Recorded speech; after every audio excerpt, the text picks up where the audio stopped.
আগামী ২৬শে মার্চ শুরু হতে যাচ্ছে পাকিস্তান সুপার লিগের ১১তম আসর। এবারের আসরে বাংলাদেশের ক্রিকেটার খেলবেন ৬ জন।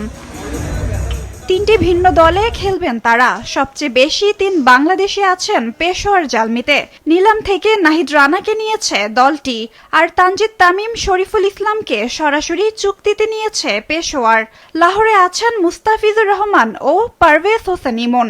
রিশাদ হোসেন খেলবেন রাওয়ালপিন্ডির পিন্ডিজের হয়ে। লাহোর কালান্দার্সে শাহিন শাহ আফ্রিদির নেতৃত্বে খেলবেন ফিজ ইমনরা। দলে তাদের সঙ্গী হবেন ম্যাক্সওয়েল, ডেভেন কনওয়ে, মঈন আলীরা। অন্যদিকে পেশোয়ারে বাবর আজম, ইফতেখার আহমেদ, জেমস ভিন্স, কুশাল মেন্ডিসদের সঙ্গে ড্রেসিং রুম শেয়ার করবেন নাহিদ, শরীফুল, তামিমরা। Mohammad Rizwan, Sam Billings, Daryl মিচেলদের সাথে পিন্ডিস মাতাবেন ঘূর্ণি জাদুকর Rishad Hossain. Presenting Walton Crystal Series. Switch to premium. Switch to Crystal. ২৬শে মার্চ টুর্নামেন্ট শুরুর দিনই দেখা যেতে পারে বাংলাদেশের ক্রিকেটারদের। মুস্তাফিজ ইমনের লাহোর কালান্দার্স সেদিন খেলবে হায়দ্রাবাদ কিংসম্যানের বিপক্ষে।